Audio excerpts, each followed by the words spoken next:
안녕하세요. 안녕하세요. 네, 메이저 수학학원 홍인철 원장입니다. 메이저 수학학원 김찬혁 부원장입니다. 네, 이번 질문은 내신 성적표와 모의고사 성적표에 대한 설명을 부탁드립니다라는 질문입니다. 네, 이거는 이제 간단하게 얘기 드리는 것보다는 각 성적표 예시를 보면서 김찬혁 부원장님이 좀 자세하게 설명을 드리겠습니다. 네. 네, 일단 이제 고등학생 기준으로 이제 수능을 보면 평가원에서 보는 6월 모의고사, 9월 모의고사 수능 성적표는 되게 간단하게 나옵니다. 뭐 큰 정보 없이 그냥 선택 과목, 그 다음에 표준 점수, 백분위 등급 이 딱 네 가지 정보만 주어지고 이 네 가지 정보로 사실 대학을 가는 건 맞긴 합니다. 그래서 선택 과목은 뭐 자기가 선택한 과목이고 표준 점수는 이제 평균을 기준으로 평균에서 얼마나 더 멀리 떨어져 있냐, 내가 얼마나 어려운 과목을 잘 봤냐를 나타내는 점수고, 그래서 국어랑 수학 같은 경우에는 100점을 평균으로 해서 표준 점수가 나오고, 그래서 130점대 후반부터 만점 기준으로 140점대까지 나오는 이렇게 나오고, 탐구 같은 경우에는 50점을 평균으로 해서 멀어지기 때문에 뭐한 70점 정도 나오면 이제 만점 표준 점수가 나옵니다. 백분위는 뭐 여러 가지 공식이 있긴 하지만 간단하게만 말씀드리면 내 밑에 몇 명이나 있는지를 나타내는 수치라고 보시면 됩니다. 백분위 96이라는 것은 내 밑에 100명 기준으로 했을 때 내 밑에 96명이 있다. 뭐 백분위 90이라는 건 내 밑에 92명이 있다 이런 뜻이고, 그래서 상위 4% 해서 이제 등급이 1등급. 백분위 92면 상위 8% 해서 2등급.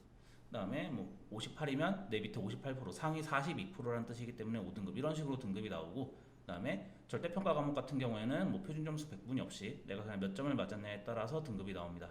그래서 이제 정시 수능으로 가는 경우에는 표준 점수와 100분위가 중요하고, 수시로 갈 때는 수시 최저 등급 맞출 때는 등급만 보면 되는 뭐 이런 식으로 수능 성적표를 보게 됩니다. 근데 이제 3월 모의고사를 보고 성적표를 다들 받아보셨을 텐데, 실제 교육청에서 보는 시험들은 성적표가 되게 좀 더 크게 나오고 정보들도 되게 많습니다. 먼저 뭐 왼쪽 위에는 평가원에서 나온 거랑 똑같이 뭐 학교 백분위, 그다음에 이제 교육청에서 보는 거다 보니까 학교 등수도 나오고요. 그다음에 뭐 밑에 이제 영역별 실력, 뭐 국어 같은 경우에는 뭐 문학, 뭐 독서, 그다음에 뭐 영어는 듣기, 뭐 수학은 뭐 이해, 계산 뭐 이런 식으로 해서 좀 세분화돼서 나오고, 그다음에 C구역에는 좀 쉬운데 틀렸다고 생각하는 문제들, 그다음에 D구역에는 그 전국 백분위, 그다음에 E구역에는 뭐 문항별 난이도랑 뭐라고 마킹해서 틀렸는지 이런 것들이 나오게 됩니다. 그래서 실제 이제 이거는 3월에 고3 학생들이 받은 성적표인데, 여기 A구역은 똑같죠? A구역은 평가원에서 봤던 거랑 똑같고 등급, 뭐 내지 학교 석차 정도가 추가된 거고요. 그 다음에 뭐 이쪽 틀린 부분에서 이제 영역별로 어떤 게 틀렸는지, 그 다음에 좀 주의 깊게 보셔야 될 거는 보충학습이 필요한 번호인데, 쉬운데, 즉 학생 기준으로 맞췄어야 되는데 틀린 문제? 이런 것들의 번호가 좀 나와 있고, 그 다음에 밑에 보면 이제 난이도에 뭐 C, D, E 이런 식으로 나와 있는데, 이제 2로 갈수록 정답률이 낮은 문제이기 때문에 뭐 수학이 이제 주관식이라 좀 이가 많죠. 그래서 주관식이, 그러니까 난이도가 높은 문제를 틀렸는지, 난이도가 낮은 뭐 D 이런 학생들이 많이 틀리는 문제들을 틀린 건지, 아니면 A 되게 쉬운 문제를 틀린 건지 이런 것들을 보고 이제 보충학습이 필요한 번호가 적혀 있습니다.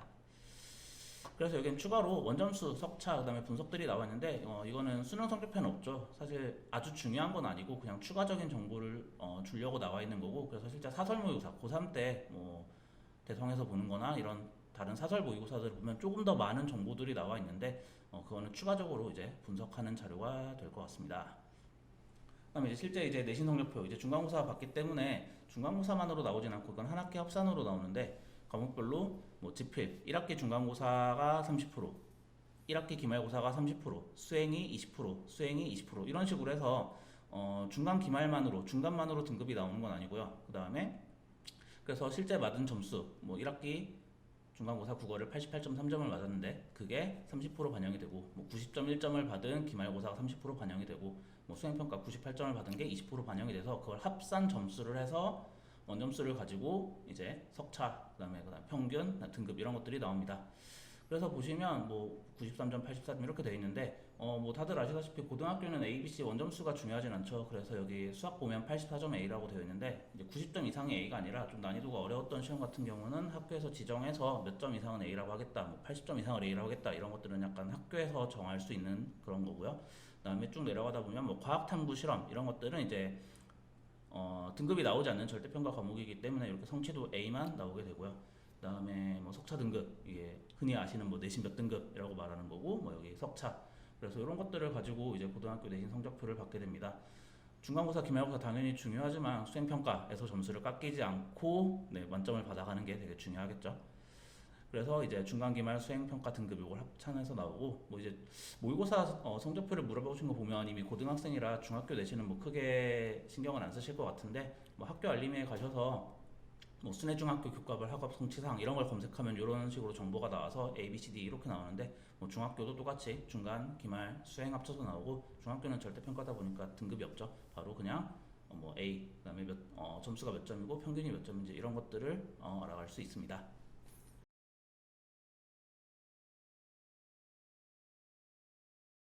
이번 질문은 그 문과 학생의 이제 입시에 가야 할 방향에 대해서 이제 그 김창엽 부원장님이 설명을 해드리겠습니다. 일단 좀 말씀드리면 문과라고 다를 게 없다라는 게 중요합니다. 마치 문과면 뭐 수학을 좀 덜 해도 된다든지 이런 식의 답변을 기대하셨다면 죄송하지만 아닙니다. 문과라고 다를 것 없습니다. 왜냐하면 문이과 구분이 없습니다. 일단 수학에서 공통으로 2학년 때 보는 것들이 공통이고 수능에서도 선택 과목 빼고 공통이기 때문에 문이과 구분 없이 고등학생들 기준으로 고등학생들은 현역 때 당연히 최대한 내신을 챙겨야 됩니다. 정시에서 수능에서 재수생들과 경쟁을 하는 것보다는 당연히 옆에 친구들과 경쟁하는 게 훨씬 상대적으로 등급을 따기가 좋겠죠. 그래서 현역일 때 최대한 내신을 챙기고 하지만 내신에서 길이 안 보일 수 있죠. 분당 지역에서는 솔직히 내신으로 교과로는 거의 불가능하고 학종으로 가는 것도 쉽지는 않은데 그래서 좀 학년이 지나서 수시로 길이 보이지 않는다면 어쩔 수 없이 논술과 정시로 길을 틀게 됩니다. 하지만 이걸 시작하자마자 논술과 정시로 길을 트는 이런 것보다는 일단 최대한 1학년, 뭐 2학년 1학기까지라도 최대한 내신을 챙겨보고 그 다음에 이제 수시로 도저히 가망이 없다 싶을 때 정시로 트는 거를 말씀을 드리고 그게 다 이제 문과, 이과로 예전에 나눠서 뽑았던 뭐 가형, 나형 시절 옛날부터 이어졌던 그런 대학에서의 구분이 이제 통합 지원을 통해서 아예 없어졌기 때문에 게다가 올해부터는 문과 학생들도 뭐 사회탐구를 선택한 학생들도 공대를 쓸 수 있기 때문에 통합 지원이 확장으로 이제 문이과 구분을 좀 안 하시는 게 좋을 것 같고 아예 2028학년도부터는 수능에서조차 선택 과목이 없이 완벽한 통합이 되었기 때문에 그때는 아예 문이과 뭐 공대 이런 구분 자체가 아예 없어질 거라서 이제 아예 문과라고 다르게 생각하는 이런 거 없이 항상 그냥 공부를 열심히 해야 된다. 모든 학생들과 경쟁을 해서 열심히 해야 된다라는 말씀을 드리겠습니다.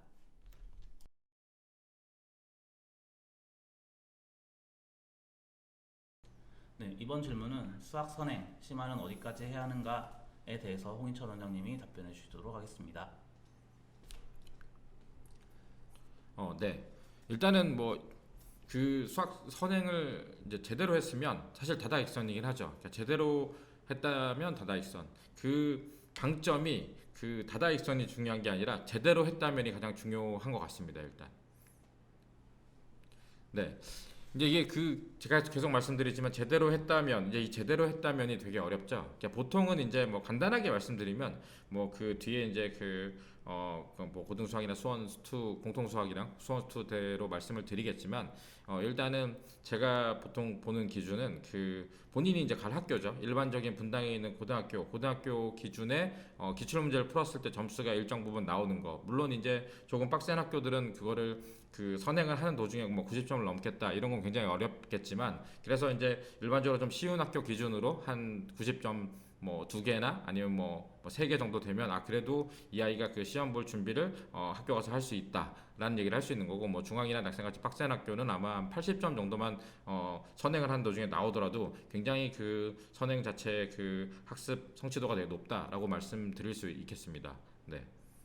그러니까 이제 과목을 나눠서 말씀드리면 그 이제 이제 1학년 과목이 이제 공통수학 1, 2로 이제 이제 바뀌었죠. 고등수학에서 이게 사실은 이제 저희 어머님들 뭐 아버님들도 아시겠지만 그 저희가 옛날에서는 일반 수학 뭐 공통수학을 했던 이 대수 부분이죠. 2차 방정식, 2차 함수 이 부분 자체가 사실은 이제 뒤에 그 수능 범위인 수원2까지 가더라도 가장 기본이 되는 거기 때문에 이 부분을 계속 꾸준히 복습을 해야 되는데 제대로 했다면의 기준은 보통은 이제 일반적으로 많이 하는 책을 기준으로 말씀드리면 뭐 정석이나 센 같은 경우로 저는 한 10번을 복습을 해야 된다고 생각해요. 이 10번이라고 하는 거는 물론 그 10번을 이걸 하는 동안에 뒤에 수원수토를 나가진 않겠지만 뒤에 그 선행진도 수원수토를 나가더라도 꾸준히 그 공통수학을 뭐 센이든 아니면 좀 뭐 실력 정석이든 아니면 이제 그 일반적으로 이제 강남이나 본당 일반 자사고에서 많이 쓰는 그 전국연합 기출이 문제가 돼 있는 거기에 이제 뒤에 1등급 문제가 되게 어렵죠. 이제 그런 것들을 10번, 뭐 전국연합 기출 같은 경우는 한 5번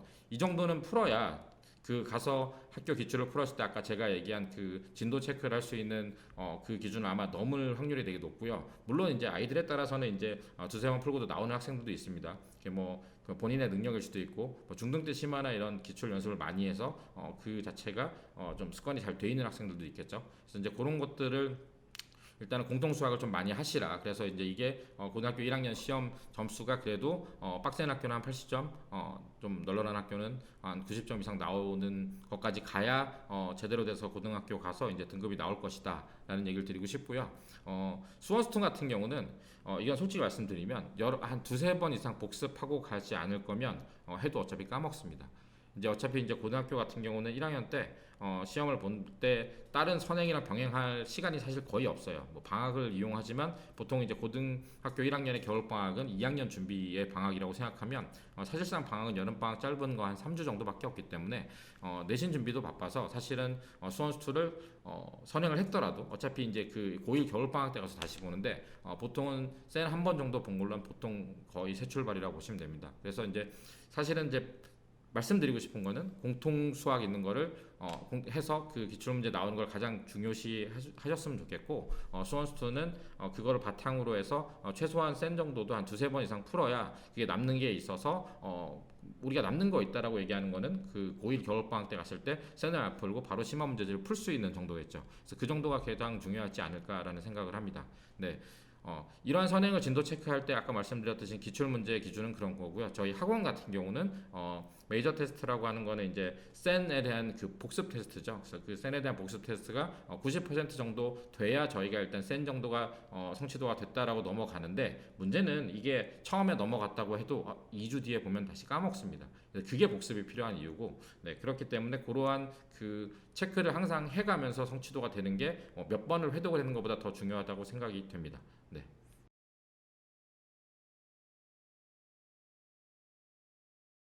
네. 이번 질문은 그 자사고의 지망시 그 수학 선행은 어디까지 하고 가야 되느냐 뭐에 대해서 그 김찬혁 부원장님이 말씀을 드리겠습니다.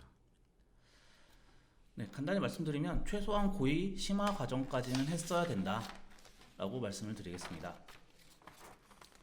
최소한이라고 말씀을 드렸는데 당연히 이제 자사고 여기서는 주로 이제 외대부고가 될 거고 뭐 다른 쪽에서 뭐 상상고, 뭐 하나고 등등 되게 많죠. 근데 가서 열심히 하는 것도 당연히 중요합니다. 하지만 대부분의 학생들은 열심히 한 학생들이 들어오고 그다음에 그런 학교들의 특징은 학종으로 잘 가고 그래서 학교 생활이 워낙 많기 때문에 들어가서는 다들 공부할 시간이 부족합니다. 그래서 미리 선행을 다 해놓고 들어간 학생들이 정말 많고 그 미리 선행을 다 했다는 기준을 지금 이제 최소한 고2 심화 과정까지라고 말씀을 드렸습니다. 고1 과정 당연히 열심히 해야겠지만 고2 과정 최소한 수학 1, 수학 2를 그냥 한 번 봤다, 뭐 정석, 센, 뭐 이런 책으로 한 번 봤다, 이걸로는 많이 부족하고 고3 기출, 지금 수능 기출까지도 풀고 들어가는 수학 1, 수학 2 심화까지는 하고 들어가야 그래도 가서 내신은 어느 정도 좀 딸 수 있고 방학 때 선행 나갈 시간 없을 때 학기 중에 선행 나갈 시간 없고 방학 때 겨우겨우 할 때 따라갈 수 있는 그 정도 심화는 필요하다고 생각을 하고 이제 미적분 학통 수능 과목이 좀 변화가 생기면서 미적분을 얼마나 해야 될까에 대한 고민을 좀 하게 되는데 수학 1, 수학 2 심화까지 하고 들어간 학생들 같은 경우에는 뭐 미적분 학통은 수능 기출까지는 아니어도 어떤 기본적인 뭐 정석센 요 정도까지는 한 번은 보고 들어갈 여유가 있을 거라고 생각을 해서 지금 이제 자사고를 지망하고 있는 중2, 중3 학생들 같은 경우에는 내가 고2 과정까지는 좀 빡세게 하고 가자. 그리고 고3 과정은 한 번은 보고 가자. 이런 정도를 목표로 잡고 수학 선행을 진행했으면 좋겠습니다.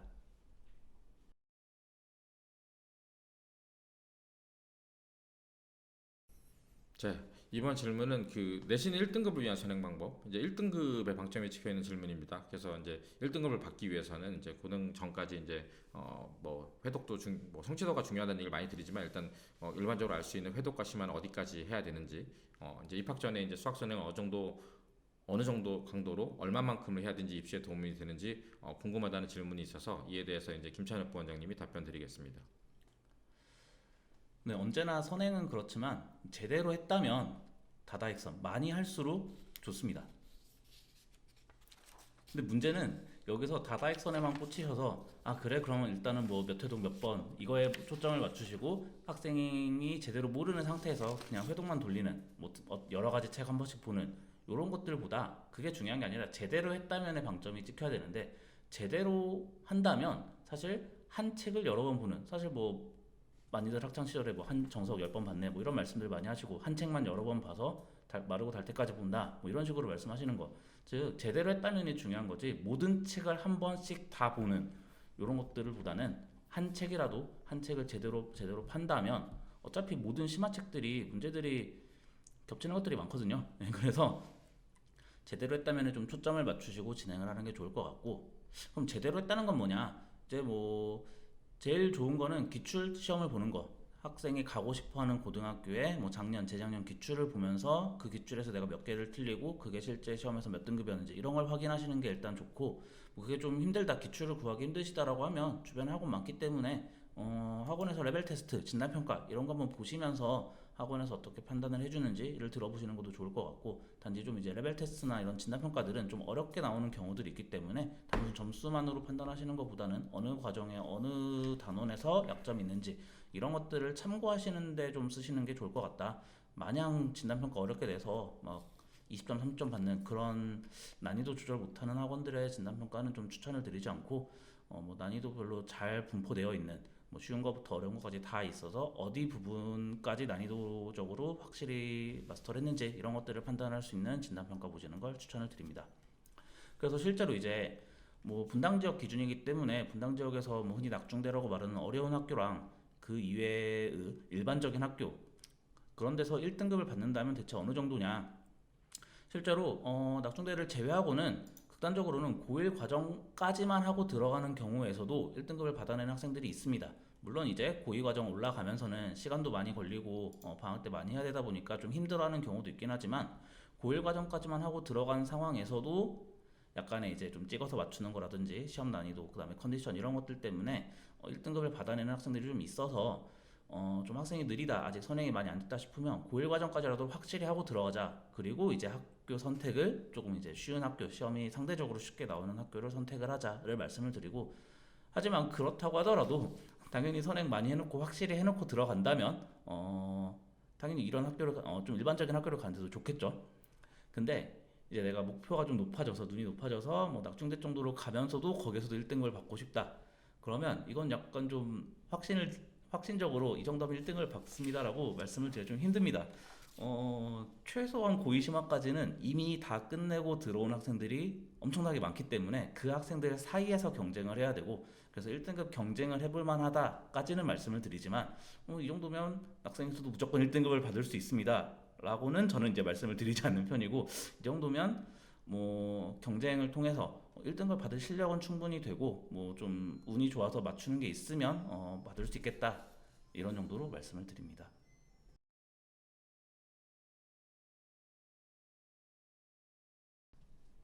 네, 이번 질문은 이제 중1들이 2학기부터 시험을 보기 시작합니다. 경기도에서도 이제 자유학기제가 끝나면서 자유학년제에서 자유학기제로 바뀌면서 시험을 보기 시작했는데 그러면 이제 시험을 안 봐왔던 중1 학생들은 시험 준비를 어떻게 하는지에 대해서 홍인철 원장님이 답변해 주시도록 하겠습니다.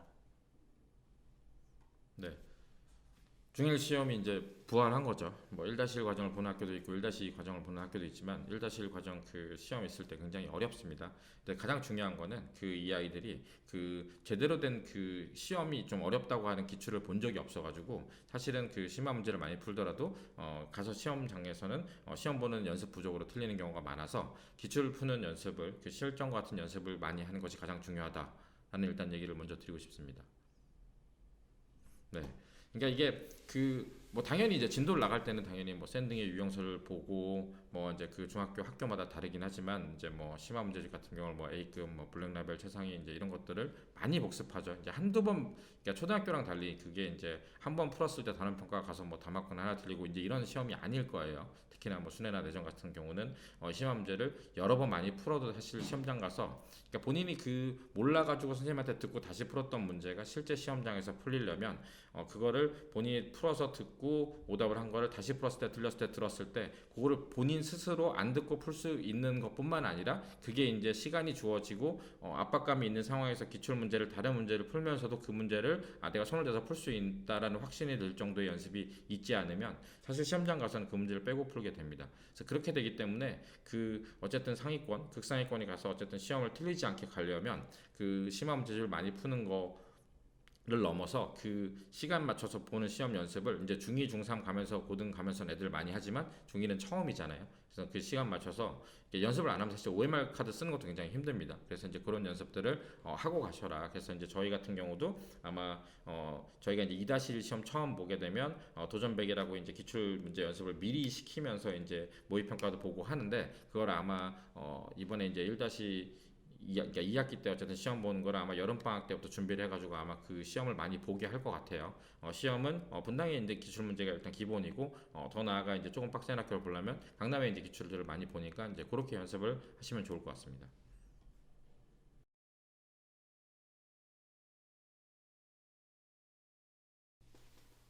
네, 이번 질문은 중등 수학 어려워하고 수학을 싫어하는 학생들이 어떻게 수학 공부를 해야 되는지에 대해서 홍인철 원장님이 답변해 주시도록 하겠습니다. 네. 일단 그 어렵다고 느끼면 하기 싫어지죠. 네, 그리고 하기 싫고 어려우면 보통 졸립니다. 네, 그래서 이제 어쨌든 이제 중등 수학 같은 경우가 이제 분당 지역 이제 학교 시험 자체도 어렵기 때문에 굉장히 이제 어려워지고 힘들지만 해야 된다는 건 알지만 굉장히 힘들어하는 학생들이 많은데 일단은 제가 그동안 그 가르쳐 보면은 자신감 회복이 제일 중요한 것 같아요. 자신감을 회복했을 때 그 뒤로 뭔가를 할 수 있는 게 많다. 이게 이제 가장 중요한 얘기인 것 같습니다. 이게 이제 자신감 회복이 제일 중요하다는 얘기를 계속 드리는 이유가 그 아이들이 본인 자체를 굉장히 뭐 수포자라는 용어가 있듯이 본인이 수학을 되게 못한다고 생각해서 그 본인 자체가 안 된다는 생각을 하면 사실은 공부도 하기 싫고 더 중요한 건 뭐냐면 같은 실력으로 시험장에 들어가서 본인이 자신감이 없이 문제를 대하면 사실 풀릴 것도 안 풀립니다. 그래서 일단 자신감 회복이 중요한데 그럼 자신감 회복을 어떻게 하느냐인 거죠. 이제 아이들에마다 틀려요. 어떤 부분에서 이제 애들이 자신감을 뭐 굉장히 뭐 초등학교 때 연산하는데 많이 틀렸다던가 아니면 중등의 어떤 부분을 푸는데 굉장히 어려웠고 아니면 본인이 그 어떤 부분을 할 때 본인이 그때 이제 방황을 함으로써 안 했기 때문에 굉장히 죄책감이 쌓여서 이제 굉장히 좀 불안해하는 경우도 있죠. 그래서 이제 중요한 거는 이제 이 아이가 어떠한 점을 힘들어하는지 어느 시점부터 문제가 있는지를 좀 이건 좀 대화를 통해서나 아니면 이제 점검을 할 수 있죠. 그 어느 부분이 부족한지 그래서 이제 그걸 파악하는 게 중요하고요. 일반적으로는 중등 수학을 힘들어하면 대수 부분 같은 경우는 그 1-1에 있는 1차 방정식부터 문제가 생겼을 확률이 높습니다.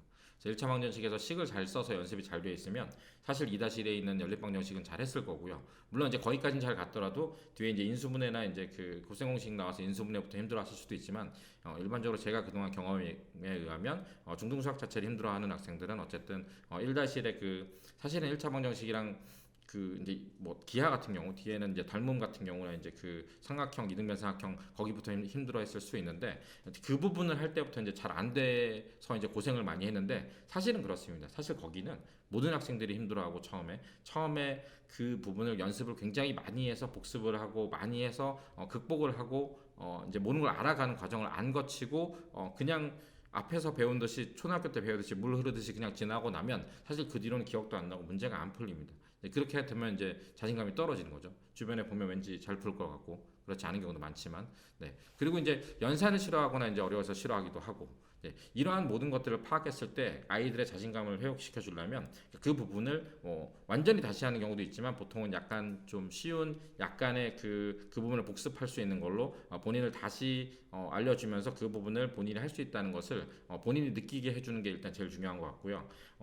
이제 그 못하는 부분이 내용을 모르진 않지만 문제를 잘 못 풀어서 뭐 연산 연습은 좀 돼 있는 상태라면 저는 추천하는 게 어쨌든 그래서 중등 수학이 맞췄고 학년이 중등 중에서는 높은 거라면 공통 수학 나가는 부분에 교재들도 뭐 샌이 일반적인 유형서지만 그거보다 굉장히 쉽고 차근차근하게 할 수 있는 교재도 있고 아니면 그 앞에 A단계가 있고 그래서 그 부분을 앞에 이제 중등수학을 모르면 내용을 다시 알려줘 하면서 공통수학으로 출발을 하면서 네가 그 중등 때 안 했던 부분을 하기 때문에 남들보다 좀 더 많이 해야 된다는 걸 이제 주입을 시키는 거죠. 그래서 이제 그걸 하면서 이제 극복해 가도록. 그래서 이제 그거를 공통 수학을 보통 본인이 하면서 이제 나도 되는구나를 알면 보통 자신감을 회복하고 제가 자신감 회복을 말씀드린 이유는 시험 볼 때도 중요하지만 그게 동기부여가 돼서 어쨌든 공부량도 더 늘릴 수 있기 때문에 그렇게 해서 어쨌든 쉬운 교재 아니면 쉬운 내용이라도 다시 복습을 해서 어쨌든 본인의 자신감을 회복하게 하는 게 가장 중요한 일인 것 같습니다.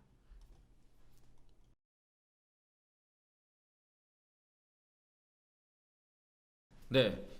이번 질문은 그 50점만 받는 아이 그 선생님에게 야단 안 들을 정도만 과제 테스트를 하는 애에 이제 전환점을 만들어 주세요라는 질문입니다. 네. 김찬업 부원장님이 설명을 해 드리겠습니다. 네, 일단 전환점을 만들어 주세요라고 하셔서 좀 세게 말씀드리면 공부 방법을 아예 확 바꿔보는 걸 추천을 드립니다. 계속 이렇게 지속이 되었다는 거는 뭔가 큰 변화가 있어야만, 외부 충격이 있어야만 바뀔 거라고 생각을 합니다. 좀 자세히 말씀드리면 일단은 질문만으로는 아직 뭐 50점이 어떤 상태의 50점인지 뭐 선행을 나가면서 뒤에 과정에서 50점인지 뭐 중등인지 고등인지 사실 확실하진 않아서 좀 더 자세한 상담을 원하시면 이제 학원에 좀 문의를 주시는 게 좋을 것 같은데 일단 제가 이 질문을 받고 추측을 하기에는 50점을 받는데 선생님한테 야단을 안 듣고 넘어갈 수 있는 건가? 즉 50점만 받는 성취도로 계속 다음 선행을 넘어가고 있는 게 아닌가라고 좀 추측을 했습니다.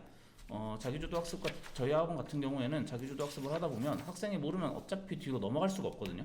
알아야 뒤에 부분 선행도 나가고 테스트를 넘어가고 하는데 어쨌든 좀 강의식으로 강제로 좀 몇 달 만에 진도를 하나 뺀다 이런 식으로 하다 보면 넘어갈 수밖에 없죠. 자기가 다시 남아서 그 반에 다음 과정을 넘어가지 못하면 좀 그렇기 때문에 그래서 적당한 50점만 받는 성취도로 계속 다음 과정, 선행 과정이나 또는 다음 심화 교재로 넘어가고 있는 게 아닐까라고 추측을 하게 되고요. 물론 이게 그게 아니라 그냥 진짜 현행 지금 당장 중등 뭐 선행을 하는 중등 현행을 하고 있는데 거기서 아직 너무 이제 학생이 좀 느리거나 성취도가 낮아서 못 따라가는 경우라면 약간 어쩔 수 없는 면도 있습니다. 50점만 받아도 일단 학교 진도를 맞춰야 되기 때문에 좀 해야 되는 경향이 있겠지만 자꾸 현행이 아니라 선행을 나가는 과정에서 자꾸 50점 정도의 성취도로 넘어간다면 일단은 멈추고 그 과정을 복습을 하고 채우고 넘어가야 됩니다.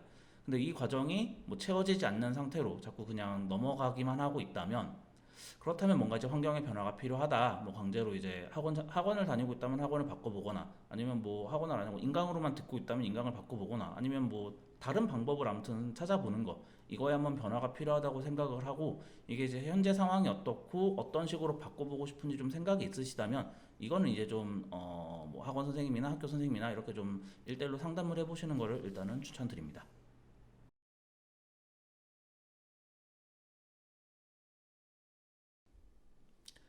네, 이번 질문은 속도가 많이 느린 학생, 계산을 많이 틀리는 학생은 어떻게 수학 공부를 해야 되는지 홍희철 원장님께서 답변해 주시겠습니다. 네. 사실 뭐 속도가 느린 학생, 계산을 많이 틀린 학생의 이제 유형이 다를 수도 있지만 일반적으로 보통 속도가 느린 아이들이 계산도 많이 틀립니다. 그래서 이제 같이 말씀을 드리는데 일단은 빠른 속도보다는 일단 정확하게 푸는 게 제일 중요해요. 정확하게 푸는 거를 많이 풀고 여러 번 연습을 해야 속도가 빨라집니다. 그래서 일단 정확하게 푸는 방법으로 양을 많이 풀어야 된다라는 말씀을 드리고 싶습니다. 네. 그러니까 이게 그 푸는 속도가 느리다라고 하는 거는 물론 저희가 이제 옆에서 아이들이 푸는 걸 보고 그러니까 숙제하는 거나 여기서 이제 오답을 해가지고 푸는 걸 보면 이제 느리다는 걸 알 수 있지만 이제 객관적인 기준은 보통 이제 저희가 시험으로 보는 거잖아요. 그러니까 중등 시험을 보는데 나는 시간이 굉장히 빡빡하거나 부족하다. 이건 시간이 정말 부족한 겁니다. 그러니까 예를 들어서 중등 시험이 뭐 물론 난이도가 이제 학교마다 다르긴 하겠지만 그래도 중등 시험 자체가 시간이 남아도 사실 고등학교 시험은 시간이 극심하게 부족합니다. 물론 고등학교 지금 빡센 학교 나오는 시험은 뭐 사실은 속도가 빠른 학생들도 시간이 부족하지만 중등 시험은 그래도 시간이 남아야 되는 게 사실 고등학교 가서 시험 보는데 중요하기 때문에 기준은 거기로 잡으시면 될 것 같고요. 아까 그 처음 답변을 드렸듯이 일단은 빠르게 푸는데 방점을 두면 아이가 대충 풀고 계산을 틀립니다. 그러니까 결국은 느리더라도 정확하게 푸는 연습, 그러니까 그게 연산이 됐던 간에 어쨌든 다 맞는 연습을 해야 본인이 하나를 틀린 거에 대한 죄책감을 가지지 않고 뭐 내가 이만큼 풀었는데 틀릴 수 있지 뭐 라는 태도보다는 틀린 걸 굉장히 가슴 아파하고 안 틀리도록 노력하게 정확하게 푸는 연습을 한두 번 해서는 안 되고요. 이거는 굉장히 그 시험 보는 연습을 하더라도 속도가 빨라지거나 계산이 줄어드는 거는 제가 그동안 아무리 가르쳐 와도 최소한 한 6개월입니다. 이게 3개월이라고도 말씀을 못 드릴 것 같아요. 한 6개월은 꾸준히 그 시험 보는 거를 시간 안에 보면서 정확하게 푸는 연습을 하면서 숙제도 많이 해서 본인이 손으로 푸는 거를 많이 양을 늘려서 정확하게 풀어야 속도가 점진적으로 빨라지고 계산이 줄어듭니다. 그래서 어쨌든 그 양을 빠르게 푼다는 것보다는 그 정확하게 푸는 거를 많이 해야 된다는 말씀을 드리고 싶고, 이제 그걸 연습을 할 때는 이제 실전 기출 문제는 어쨌든 시간 안에 푸는 걸로 감안하고 문제를 낸 거니까 그 기출 시간을 조금 줄여서, 예를 들어서 뭐 중등이 45분인데 마킹 시간 빼고 40분을 보는데 조금 줄여서 35분에 본다던가, 이렇게 해서 그 시간 압박에 푸는 연습을 해서 본인이 문제를 시험장에서 풀 때는 이렇게 풀어야 되는 거를 몸에 체득하도록 하는 게 좋을 것 같습니다. 네. 그래서 이제 같이 이어지는 건데, 그렇게 연습을 많이 하면 결국은 계산 틀리는 것도 줄어듭니다. 그러니까 이게 사실 물론 그런 건 있어요. 평소 때 안 틀리는데 시험이 굉장히 어렵거나 할 때 틀리는 경우도 있어요. 이것도 사실은 어려운 시험, 시간 압박하에 어려운 시험을 만났을 때 계산 안 틀리는 것도 연습을 많이 해야지 넘어설 수 있는 문제이기 때문에 그 실전 기출에 맞춰가지고 조금 시간이 압박하에 있는 연습을 좀 많이 하기를 바라고, 요거 이제 추가로 덧붙이면 한 번에 정확하게 풀면서 겸손한 마음으로 풀어야 항상 안 틀리는, 과학적이진 않지만 제가 그냥 경험상 그렇습니다. 네, 그렇게 하면 될 것 같습니다.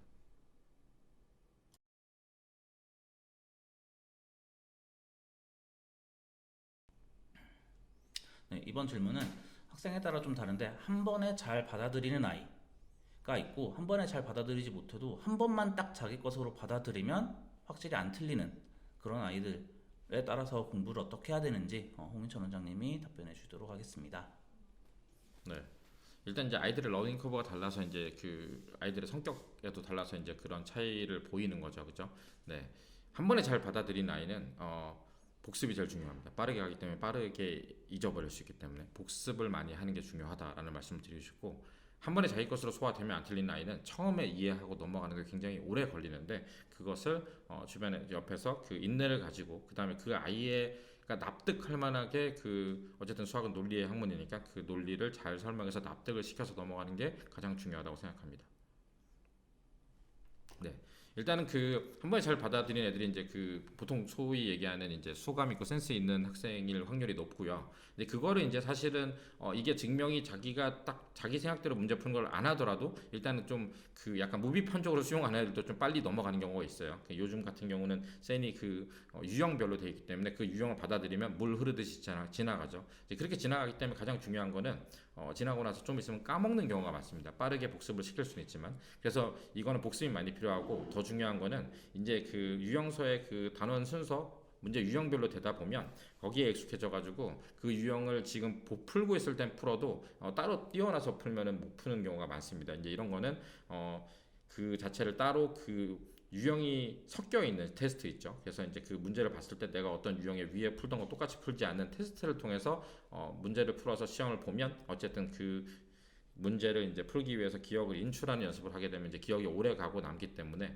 그런 테스트를 많이 병행하고 복습을 많이 한 것이 중요하다라는 말씀을 드리고 싶고요. 한 번에 자기 것으로 소화되면 이제 안 틀린 아이가 처음에 소화할 때 굉장히 오래 걸리는데, 이것을 다그치거나 이 아이를 몰아붙이면 안 좋을 것 같습니다. 그러니까 이 아이는 어쨌든 본인이 그동안에 공부를 하고 문제를 푸는 데 있어서 본인의 나름대로 논리로 검증을 해가면서 문제를 푸는 학생일 확률이 높은데, 이런 거는 논리적으로 정확하게 알려주고 그 자체가 본인이 납득이 가도록 이해가 안 되면 인내심을 갖고 굉장히 친절하게 여러 번 알려줘서 본인이 그게 납득이 가도록 해주면, 그렇게 해서 한번 넘어가면 그거는 보통 기억을 해서 그 다음번에는 모르지 않고 까먹지 않고 잘 푸는 경우가 많으니까, 그런 학생들의 성향을 잘 파악해서 교습하는 행위도 좀 달라질 수 있다고 생각을 합니다. 근데 어떻게 보면 빠르게 가는 아이가 한 번 알려주고 그 다음번에 심화를 알려주는 두 번의 세 번의 과정을 거친다고 생각하면 한 번에 자기 것으로 소화되는 아이는 처음에 설명할 때도 좀 기초가 납득이 되면 심화 부분까지 같이 얘기를 해서 내용도 좀 깊게 설명을 하는 게 더 좋은 경우도 많이 있어서 이제 그런 것들을 이제 학생에 따라서 맞춰서 설명을 해주면 좋을 것 같습니다.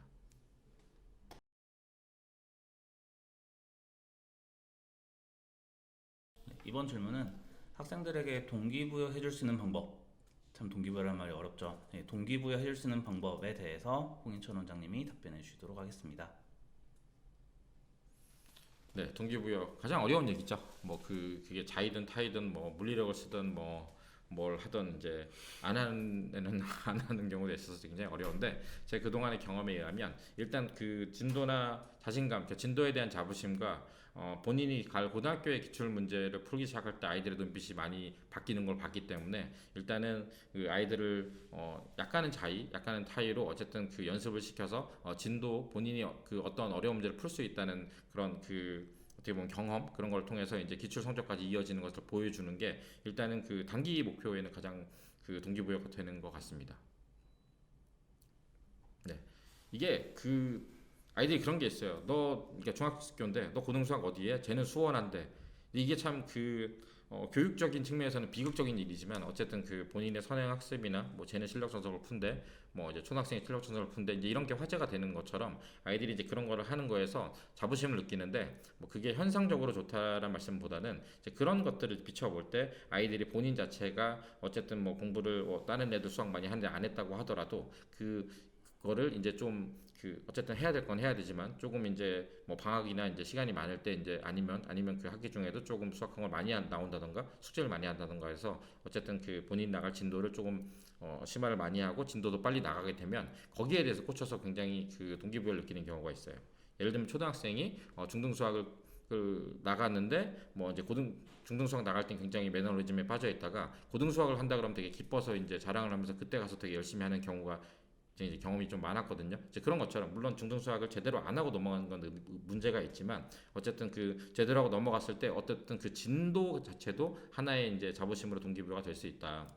중등 같은 경우는 그리고 이제 그 아이들이 이제 뭐 중등 첫 시험 갔을 땐 굉장히 그 긴장을 많이 하지만 이제 2학년, 3학년 다니다 보면 되게 이제 뭐 아이들랑도 친하게 지내면서 이제 좀 중등이 익숙해지면서 되게 해이해지는데 그런 아이들은 물론 단기 목표로는 특목 자사고 같은 경우는 목표를 삼아서 하는 경우도 있지만 그게 아닌 경우더라도 이제 본인이 갈 학교를 저희는 이제 지망해서 물론 이제 추천을 하기 때문에 못 갈 수도 있지만 본인이 관련 학교들의 이제 기출 문제를 봤을 때 뭐 두 가지죠.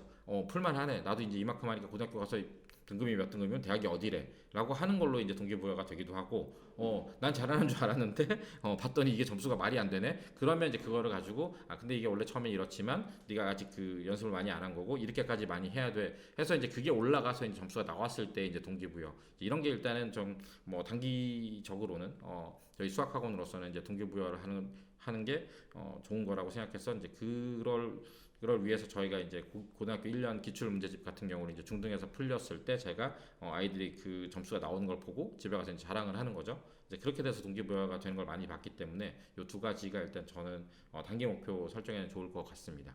네. 네, 이상으로 마치겠습니다.